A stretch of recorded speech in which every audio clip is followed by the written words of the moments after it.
El Concorde, el avión que ha hecho realidad los viajes supersónicos. Esbelto y majestuoso, vuela al doble de la velocidad del sonido y es un símbolo de prestigio con un historial de seguridad perfecto. Pero dentro de 120 segundos perecerán 113 personas.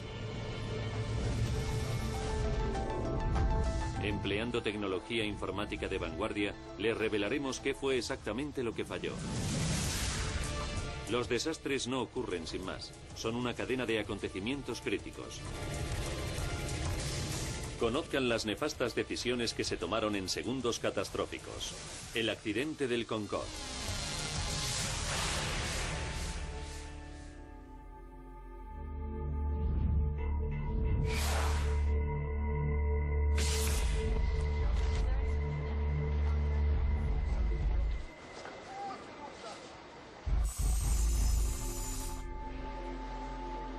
...12:30 del mediodía.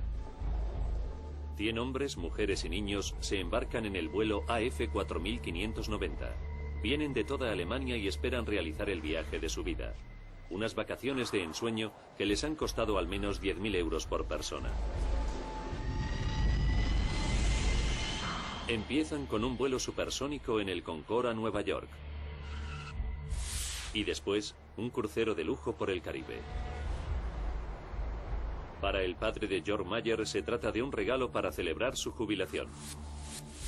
Cumplió 65 años en el 2000 y quería que esto fuera un regalo para su pareja y para él.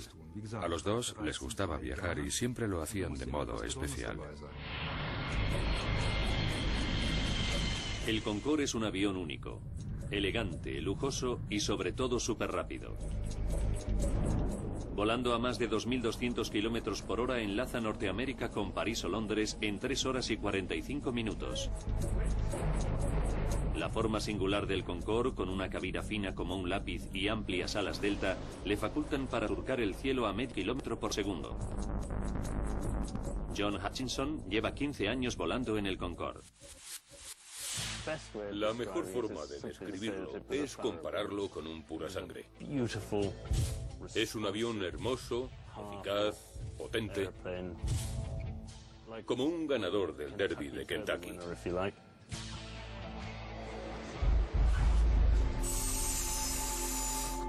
A las 13:30 todos los pasajeros han terminado de facturar en su viaje supersónico. El piloto capitán Christian Marty ya se encuentra en la cabina preparando el vuelo. Los pasajeros están en buenas manos. Marty, de 54 años, es uno de los pilotos más experimentados de Air France. Un aventurero de extraordinario talento. En 1982, Christian Marty fue el primer francés en cruzar el Atlántico en una tabla de windsurf. Es un héroe nacional. A bordo del Concorde, el capitán Marty lleva a cabo las comprobaciones previas al vuelo. Su controlador de tráfico aéreo es el experimentado Gilles Logelin, que llega para empezar el turno de tarde.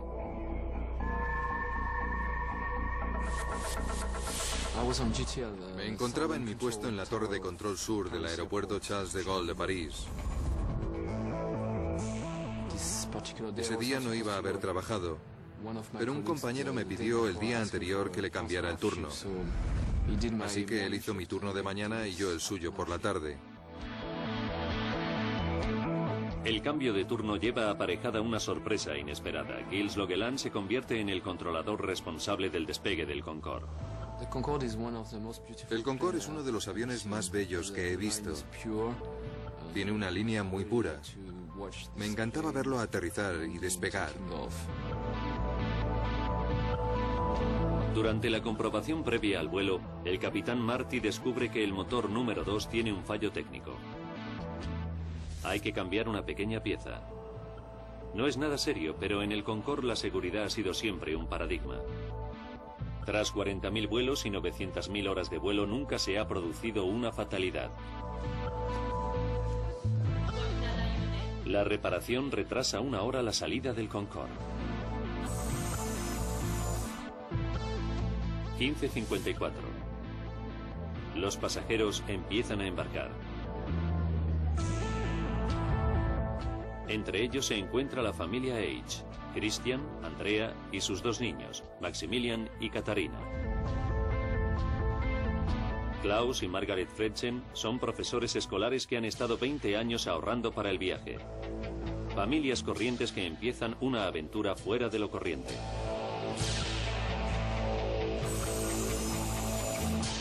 A las 16:35 el Concorde está listo para despegar. A bordo la emoción va en aumento a medida que el avión supersónico entra en pista. En la torre de control Gilles Logeland da la orden de salida del vuelo de Air France 4509 por la pista 26. Son las 16:40. Hasta ahora todo marcha con normalidad para la tripulación y los pasajeros. El capitán Marty enfila el avión hacia la cabecera de pista, preparado para desatar la potencia de los 4 motores Rolls-Royce del Concorde. Para el piloto jubilado John Hutchinson, un momento como ese es siempre especial. Cuando pones el avión a pleno motor es como si te embargara una enorme sensación de potencia. Cuando el avión acelera recorriendo la pista de despegue, tienes la sensación de que lo único que quiere hacer el avión en ese momento es surcar el aire lo más rápidamente posible, encontrarse en su elemento natural.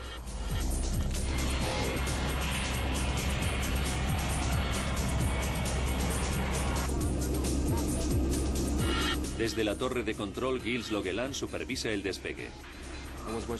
Me quedé contemplando el Concorde mientras adquiría potencia sobre la pista, porque era algo digno de ver. Es un avión muy pesado, así que se pone en marcha poco a poco, luego va ganando velocidad. El Concorde acelera por la pista de 4 kilómetros. Sobrepasa los 320 kilómetros por hora.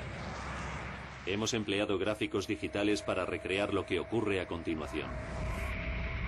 Para Gilles es un momento de puro horror. De repente vi llamas justo detrás del cuerpo de la aeronave.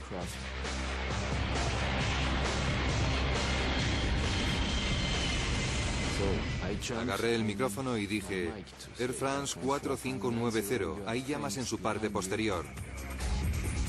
El capitán Marty no podía ver las llamas, pero acelerando a 328 kilómetros por hora, el Concorde no puede hacer otra cosa que despegar. Solo le quedan 2 kilómetros de pista, y el Concorde necesita 3 kilómetros para detenerse con seguridad. A esa velocidad, independientemente de la situación, el avión tiene que despegar. No puede detener el despegue. Vi las llamas justo cuando el Concorde empezaba a elevar el morro.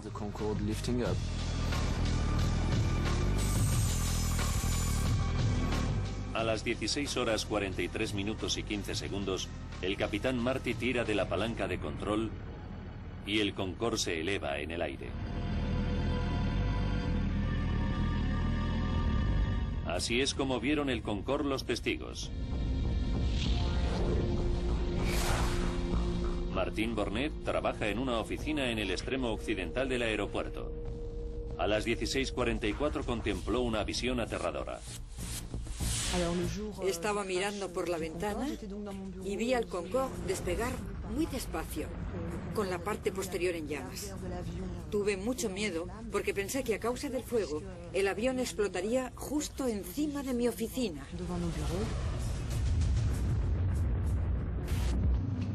El avión accidentado le pasó volando justo por encima.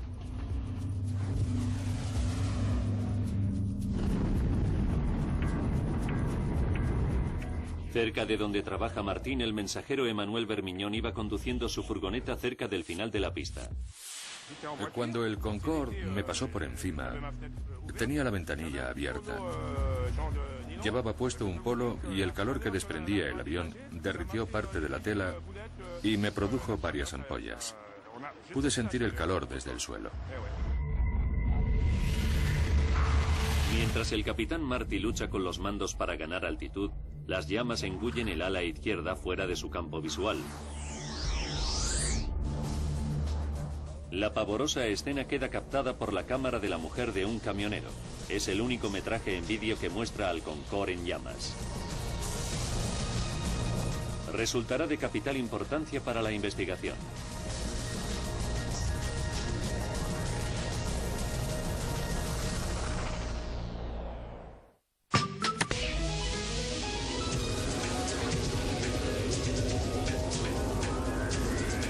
aeropuerto de París acaba de despegar un Concorde, pero el avión está ardiendo y las 109 personas a bordo corren un grave peligro.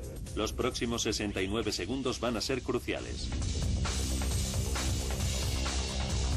16 horas 43 minutos y 30 segundos. El Concorde se debate por permanecer en el aire. Solo se ha elevado 30 metros y va camino de estrellarse. El pueblo de Gonesse y sus 25.000 habitantes se encuentran directamente en su trayectoria. Christine Turpin va conduciendo hacia la gasolinera de su propiedad.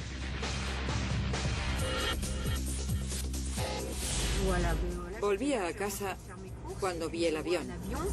Era un Concorde ardiendo por la parte de atrás. Frené y detuve el coche. Y miré el avión en llamas. Al capitán Marty se le acaban las posibilidades. El ala izquierda del Concorde se está desintegrando. El ejecutivo Patrick T. se encuentra situado bajo la trayectoria del avión. Estaba en mi oficina, hablando con una agencia. La ventana da a la pista de aterrizaje. De repente me interrumpió un estruendo. Era el Concorde. Estaba ardiendo y temblaba violentamente.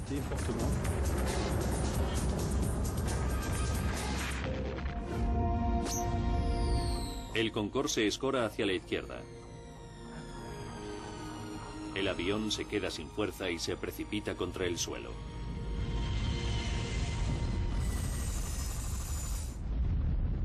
Son las 16:45 horas. Es el momento que todo controlador aéreo abomina. Gilles Loguelan coge el micrófono.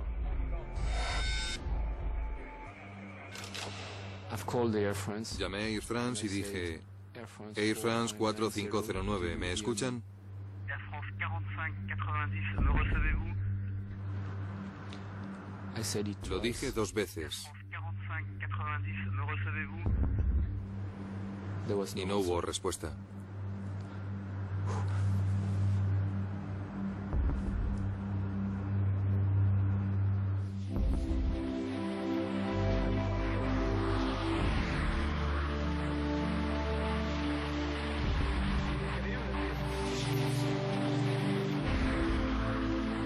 El avión supersónico cargado de combustible y con 109 personas a bordo se estrella sobre un hotel en las afueras de Gonesse.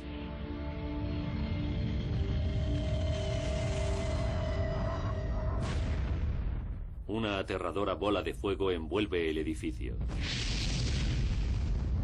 La profesora británica Alice Brooking acababa de entrar en su habitación del primer piso. Me dirigí a la puerta de la habitación donde estaba y no vi más que llamas. No había forma de salir por las escaleras.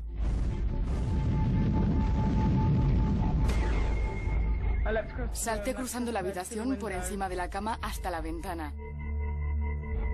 Tuve la suerte de ver al recepcionista en el aparcamiento de debajo y me dijo: tiene que saltar. Al mismo tiempo, Christine Turpin presencia la explosión y se teme lo peor. Se estrelló.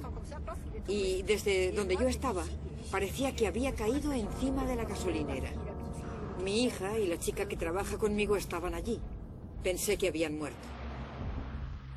Mientras Christine se dirige a la gasolinera, el reposabrazos de un sillón de pasajero cae sobre la gasolinera. Es un recordatorio espantoso del destino de los pasajeros. Entonces, cuando vi el reposabrazos, pude imaginarme lo horrible que tenía que haber sido para la gente que iba a bordo del avión.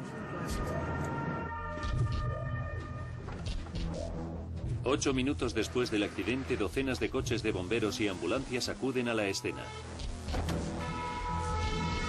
Una tragedia terrible no solo para los ocupantes del avión, sino también para los del hotel. El jefe de bomberos regional, el coronel Fabrice Chauvin, dirigió el rescate.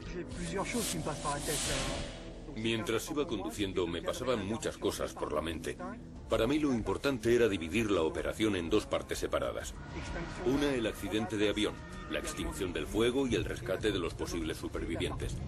Y otra, la organización de la asistencia a los heridos antes de ser evacuados al hospital.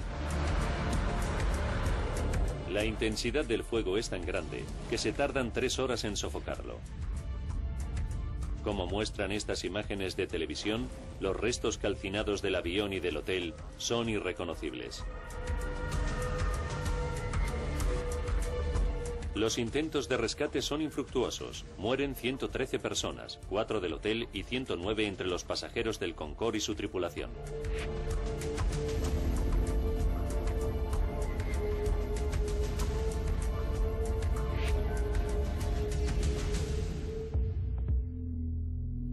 Perecen 3 generaciones de la familia H. Los abuelos de los niños habían invitado a toda la familia a unas vacaciones soñadas y habían reservado pasajes en el Concorde. Los profesores Margaret y Klaus Frechen llevaban ahorrando 20 años para volar en el Concorde. Los equipos de rescate comienzan la desagradable tarea de recuperar los cuerpos de la escena del accidente.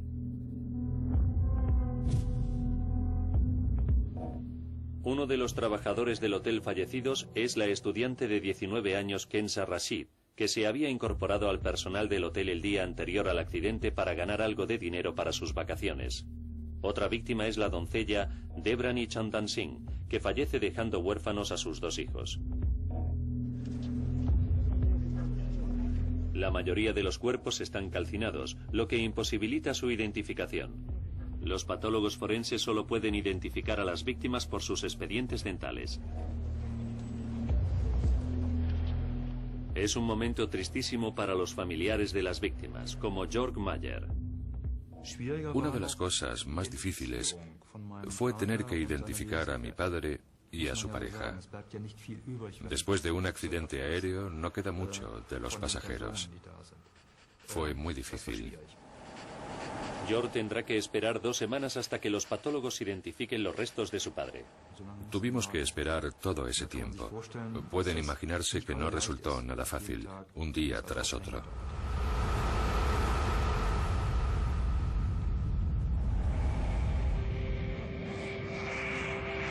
El accidente cogió a todo el mundo por sorpresa. El Concorde, el rey de los cielos, el avión que hizo realidad los viajes supersónicos, el sueño de la gente, nunca había tenido un accidente fatal hasta ese momento.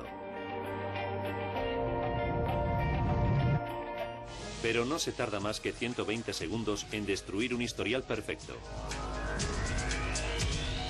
Ahora, recapitulando los sucesos de aquel nefasto día y profundizando en la investigación, podemos revelar lo que ocurrió en realidad. Los vanguardistas simuladores informáticos nos llevarán donde no llega ninguna cámara, al corazón del lugar del siniestro.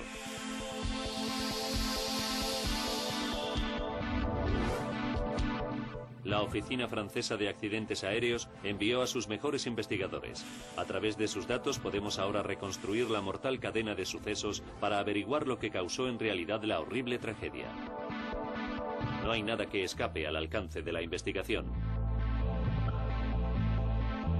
¿Cometió el piloto capitán Marty un error fatal? ¿O el avión perfecto tenía un defecto escondido?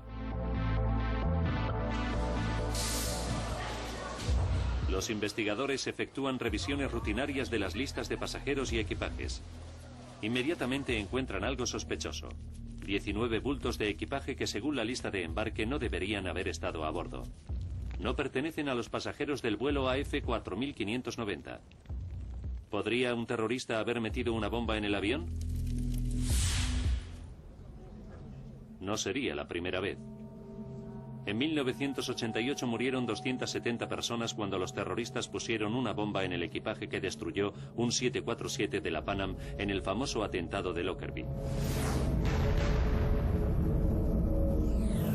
En Gonés, los investigadores dividen el lugar del siniestro en una rejilla para llevar a cabo una búsqueda meticulosa. Fotografían y etiquetan lo que encuentran en cada sección.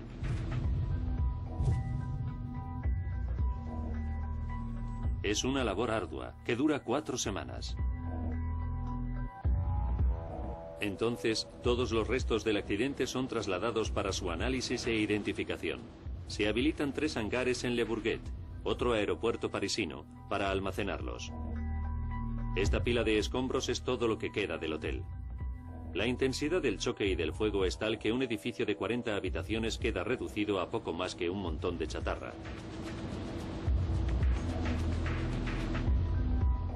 Y esto es lo que queda del Concorde. Uno de los ejemplos de la ingeniería moderna más avanzada del mundo ha quedado reducido a un montón de hierros retorcidos, goma, aluminio, plástico fundido e instrumentos hidráulicos rotos. Los investigadores franceses separan e identifican cada fragmento. Entre estos restos calcinados se encuentran las claves cruciales para el hallazgo de la causa del accidente del Concorde.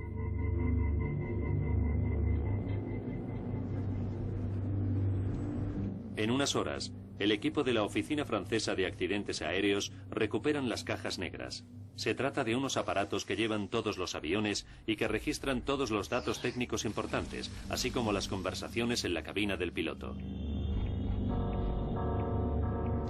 Analizan las cajas negras y no escuchan el sonido de una explosión. Está claro que no se puede culpar a los terroristas. Los investigadores se ven obligados a buscar otras pistas. Se concentran en la reparación de motor de última hora que ordenó el capitán Marty justo antes de despegar. Saben que el Concorde había regresado a Nueva York el día anterior con un defecto de frenado en el motor número 2. Los revertidores de impulso que ayudan a frenar a los aviones una vez que han aterrizado no funcionaban. Los investigadores analizan cuidadosamente los datos del registro de vuelo, pero no encuentran pruebas de que un fallo en el sistema de frenado pudiera causar el accidente. Se incrementa la presión para encontrar una respuesta. Las autoridades francesas interrumpen todos los vuelos del Concorde de Air France hasta que se encuentre. El foco se sitúa ahora en los 120 segundos transcurridos desde el despegue final del Concorde. El capitán John Hutchinson ha pilotado el Concorde durante cientos de despegues. Una vez que se enfila la pista, el capitán pone en marcha el cronómetro e impulsa los motores a todo gas. El papel del copiloto es el de supervisar la velocidad y el del ingeniero de vuelo, observar que todos los instrumentos, especialmente los relativos al motor, funcionan bien.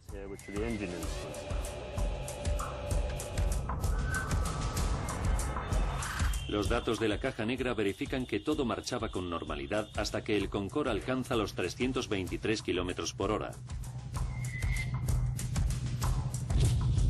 En ese momento, el Concorde está a 79 segundos del desastre.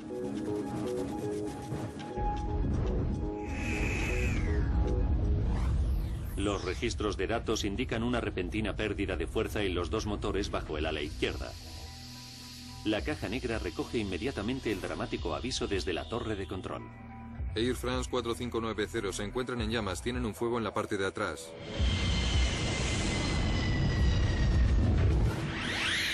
A pesar del aviso, el capitán Christian Marty ha sobrepasado ya el punto sin retorno. No hay suficiente pista para frenar con seguridad. Tiene que despegar. Tiró de la palanca del cuadro de mandos para rotar el morro del avión hasta un ángulo de 12,9 grados y tuvo problemas con los motores del ala izquierda, que no produjeron la energía que debían. Le costaría muchísimo mantener el control de la aeronave e intentar coger velocidad. Y se vio superado por los problemas de los 2 motores izquierdos. Los motores se han convertido en el nuevo núcleo de la investigación.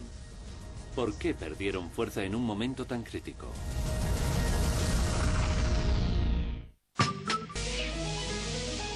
Tan solo 2 minutos después de despegar, el vuelo del Concorde Air France 4590 se estrella matando a 113 personas. Un golpe devastador para el primer avión supersónico del mundo. Empleando avanzados gráficos digitales basados en el informe oficial, profundizamos en la investigación para desentrañar la cadena de sucesos mortales. Los investigadores saben que los dos motores izquierdos pierden fuerza cuando el Concorde supera los 323 km por hora sobre la pista. ¿Pero por qué? Entonces se produce un nuevo e importante hallazgo. Los investigadores franceses encuentran varios fragmentos de neumáticos sobre la pista. Uno de ellos pesa 4,5 kilos. Las pruebas confirman rápidamente que pertenecen al Concorde. Es un hallazgo significativo.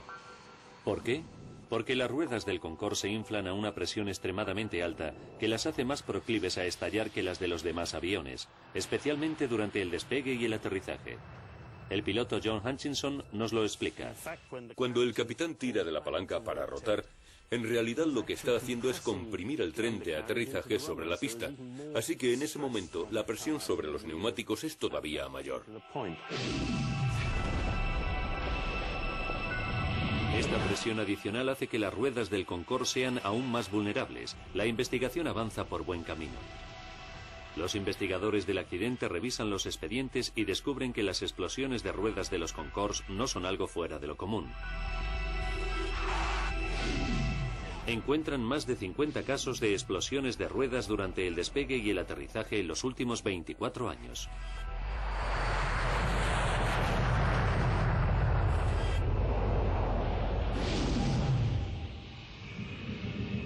Otro de los peores incidentes producidos con un Concorde de Air France tuvo lugar en el aeropuerto Dulles de Washington en 1979. Bill Lightfoot era uno de los pasajeros de ese Concorde. Pude ver un gran agujero en el ala, con trozos de aluminio o algún otro metal. Por el agujero que se había abierto en el ala, salió un montón de líquido. El informe oficial de ese accidente explicaba que el neumático explotó durante las maniobras de despegue. Después, la parte de metal expuesta se recalentó mucho y estalló justo antes de despegar.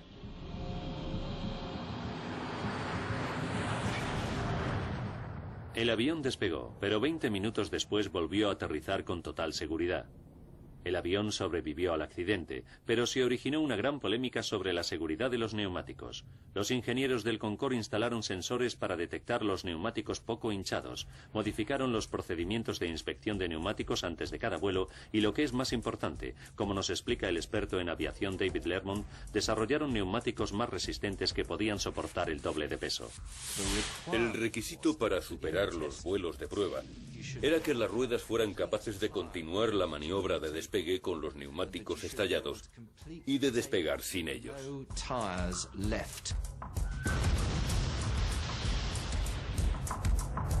Como consecuencia, desde entonces, todas las ruedas podían despegar sin neumáticos y nunca volvieron a fallar. Nunca hasta 18 años después, en París, cuando se produjo un fallo muy grave. A pesar de todas las medidas de seguridad, una de las ruedas del Concorde estalla en pedazos. Los investigadores profundizan en el asunto. Vuelven a examinar los restos hallados sobre la pista y realizan el descubrimiento más importante de la investigación. Esta misteriosa tira de metal de 43 centímetros. Si se compara la tira de metal de 43 centímetros con el daño en la rueda del Concorde, ambas partes encajan a la perfección. De repente, toda la investigación depende del origen de esta tira de metal. ¿De dónde proviene? Tras 5 semanas de laborioso trabajo, comparándola con las miles de piezas que componen el avión, se produce un avance. Entonces, descubren que la tira de metal proviene del motor de un DC-10.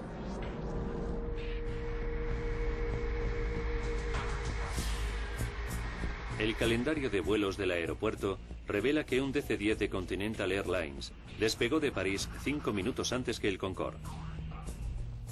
Siguieron la pista a ese avión hasta Houston, en Texas, donde con gran asombro descubrieron que al motor de la aeronave le faltaba una pieza, Era la tira de metal que había sido repuesta 10 días antes durante una inspección de mantenimiento. Cuando David Lermont vio las fotografías de la tira de metal por primera vez, se sorprendió muchísimo. Tenía los bordes muy irregulares. Y no porque el Concorde le hubiera pasado por encima, sino porque había sido cortada de modo irregular cuando se fabricó.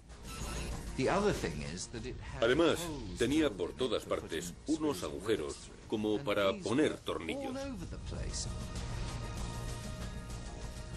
Ahora los investigadores tienen una teoría muy bien fundamentada sobre cómo contribuyó al accidente esa tira de metal. 81 segundos antes del choque, el Concorde AF4590 viajaba a 323 km por hora por la pista. Un neumático se golpeó con la tira de metal. El neumático explotó y un gran pedazo de 4,5 kilos de goma salió volando a gran velocidad contra el ala. Los depósitos de combustible del Concorde están en las alas y el ala en forma de delta no está diseñada para resistir semejantes impactos.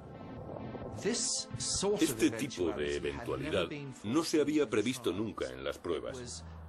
Se había certificado que si uno de los neumáticos de la aeronave explotaba, los pedazos de goma resultantes que se desprenderían de la rueda no superarían 1 kilo de peso.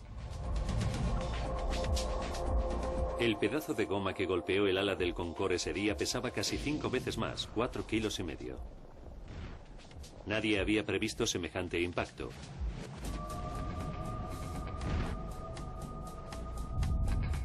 Por otro lado, el gran fragmento de goma encajaba en la abolladura del ala. Pero, sorprendentemente, el ala no estaba agujereada por ese sitio. Así que si el pedazo de goma no había causado un agujero en el ala, ¿qué fue lo que causó la pérdida de combustible? El fragmento de neumático que golpeó el ala y causó la abolladura era tan grande y tan plano que, a pesar de su peso, no taladró el ala. Pero sí que produjo una onda expansiva que hizo saltar el tapón del depósito de combustible.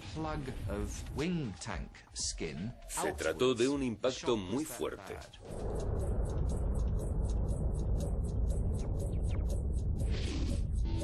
Cuando el pedazo de goma golpea el ala, desencadena una onda expansiva que afecta a la junta más débil del depósito de combustible, y el combustible se sale del tanque. Cada motor del Concorde consume 75 litros de combustible por segundo.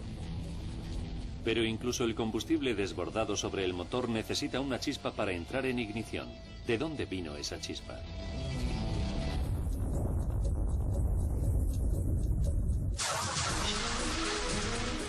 El vuelo del Concorde Air France 4590 se estrella nada más despegar del aeropuerto Charles de Gaulle de París.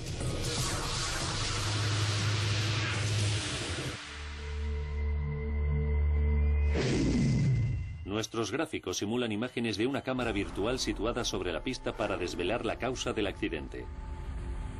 Cuando el avión recorre la pista de despegue, una tira de metal en el suelo hace explotar un neumático. 81 segundos antes del choque, un gran pedazo de goma sale volando contra los depósitos de combustible. El combustible se desborda sobre los motores. Pero eso no basta para causar una catástrofe. Hace falta una chispa.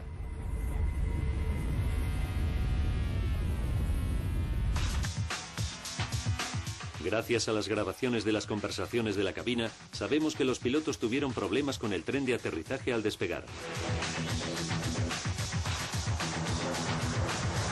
Cuando el Concorde se debate en el aire, el piloto Christian Marty intenta recoger el tren de aterrizaje, pero se bloquea y se queda fuera.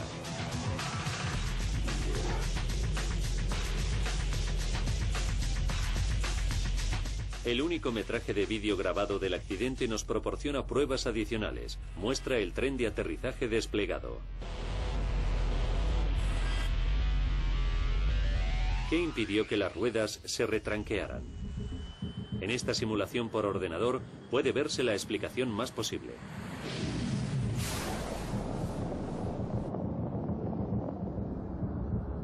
Unos jirones del neumático estallado se estrellan contra el tren de aterrizaje y seccionan varios cables eléctricos. El tren de aterrizaje se queda atascado fuera. Y lo que es aún peor, los cables que han quedado expuestos van dando latigazos a merced de la corriente de viento que levanta el avión. Si los cables expuestos hacen contacto, harán saltar chispas. El destino decide que así ocurra. La chispa hace entrar en ignición el combustible derramado y en ese momento el Concorde se convierte en una bomba volante.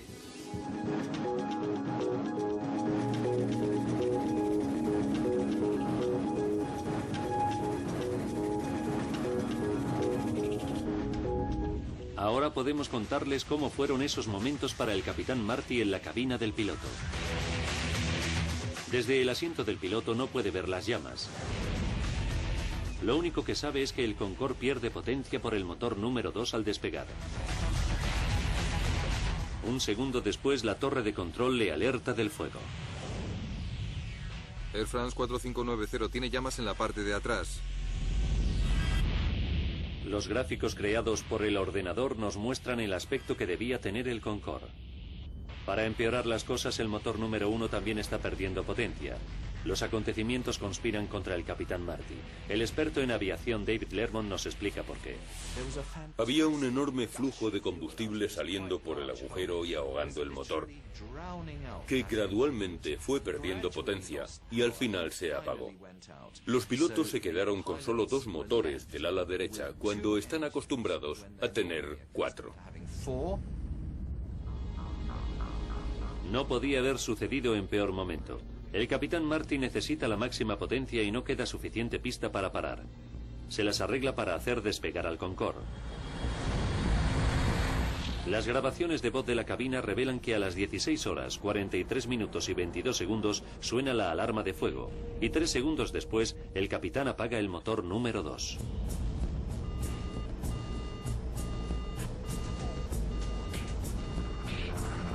Cuando se produce una alarma de fuego, hay que apagar el motor y cortar el abastecimiento de combustible. Después hay que utilizar el extinguidor de fuego de ese motor e intentar apagar las llamas. El Concorde está ahora a 53 segundos del desastre.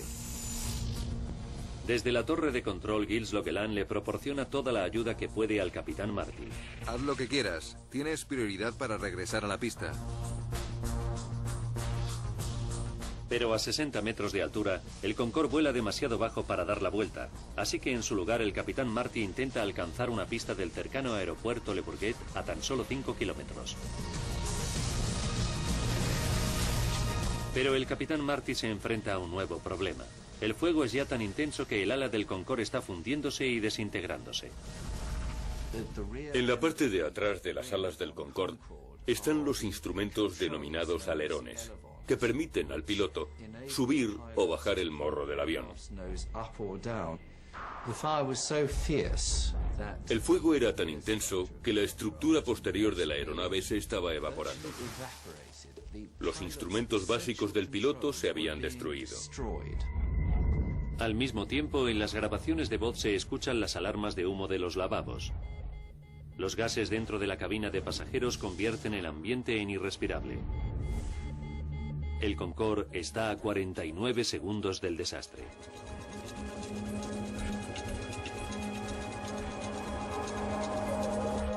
En la cabina, el piloto Christian Marty lucha con los mandos tratando de ganar altura y velocidad, pero se ve superado por la desintegración del ala y sus instrumentos.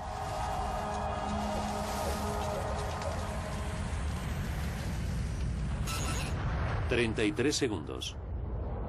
Suena la alarma de fuego del motor y permanece encendida el resto del vuelo. En la cabina, el capitán Marty se queda sin opciones. Incluso el aeropuerto de Le Bourget, a tan solo 3 kilómetros, está ahora fuera de su alcance. 11 segundos antes del impacto, en la torre de control, se escuchan las palabras finales de Christian Marty. Demasiado tarde.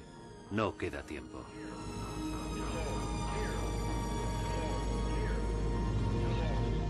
Quedan 4 segundos. El avión vuela por debajo de los 15 metros. El apocalipsis se produjo cuando el avión se inclinó a unos 110 grados del suelo. A partir de ese momento, la aeronave es totalmente incontrolable. 3 segundos. El Concorde ya no aguanta en el aire. El motor se para y el avión se escora hacia la izquierda. Justo debajo hay un hotel. El avión está a punto de caerle encima.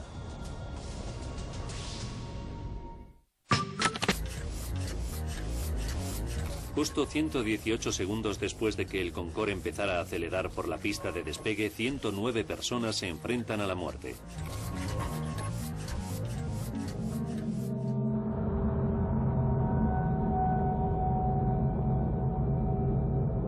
Dos segundos después, el Concorde se estrella contra un hotel del aeropuerto.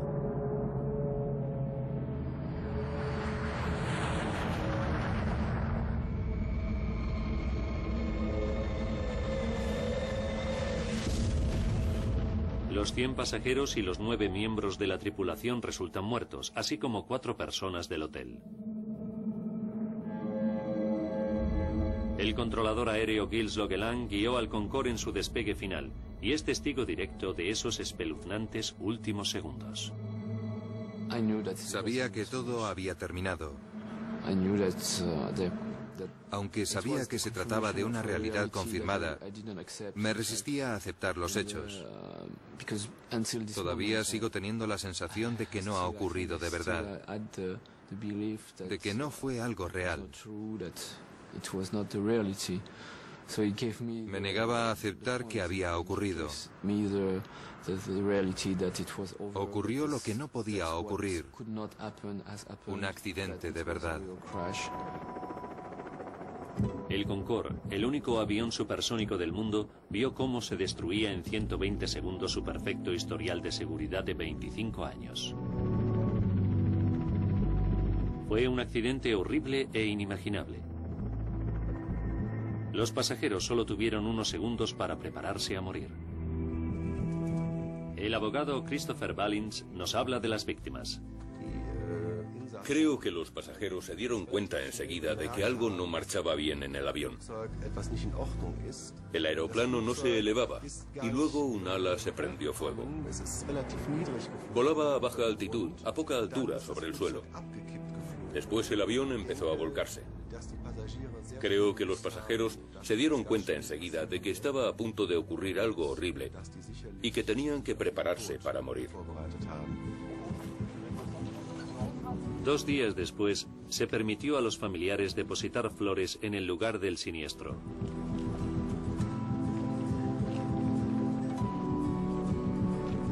Incluso hoy en día, no les ha abandonado la sensación de pérdida. El padre de Jock Mayer murió en el accidente. Le echo mucho de menos. Ha dejado un vacío muy grande que no se puede compensar. Lo que resulta más difícil es que no muriera de muerte natural, sino por culpa de un accidente horrible. Le arrebataron la vida en sus mejores años. El desastre también fue traumático para los habitantes que sobrevivieron del pueblo de Gonesse. El ejecutivo Patrick Tess escapó de milagro. Trabaja en el edificio de al lado del hotel destruido por el Concorde. Todavía sigue impresionado por el accidente.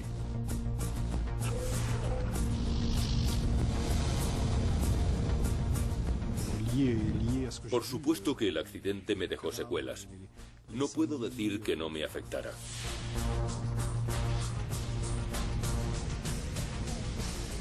Fue horrible ver todo lo que vi. Los cadáveres, el fuego, los heridos. El olor a carne quemada es algo espantoso.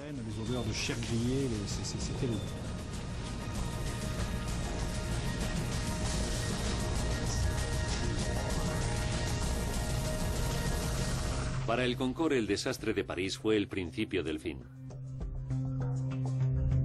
3 semanas después del siniestro se suspenden todos los vuelos del Concorde. Air France y British Airways, las 2 líneas aéreas que operan los vuelos del Concorde, tienen que introducir importantes modificaciones en la seguridad. Se refuerzan los neumáticos para que permanezcan operativos incluso si se pinchan con una cuchilla de 30 centímetros. Los ingenieros recubren los tanques de combustible con un revestimiento de Kevlar a prueba de balas para que resistan los impactos. Además, se refuerzan las conexiones eléctricas del tren de aterrizaje.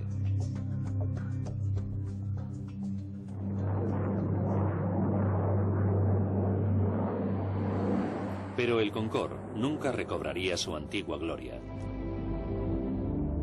14 meses después del accidente, se reanudan los vuelos de pasajeros en el Concorde, pero el coste de mantener y actualizar la envejecida flota es demasiado alto. El número de pasajeros se ve enormemente reducido. El 24 de octubre de 2003, el Concorde transporta pasajeros por última vez. La era de los viajes supersónicos ha terminado. El Concorde se ha convertido en una reliquia de museo.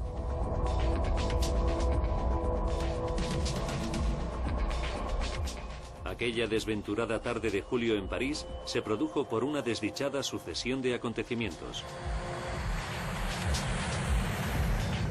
Una tira de metal sobre la pista pincha un neumático, lanzando parte de la rueda contra un ala.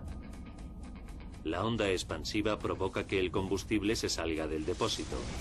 Los restos de rueda golpean el tren de aterrizaje y seccionan unos cables eléctricos. Salta una chispa que desencadena un infierno durante el despegue, la fase más delicada.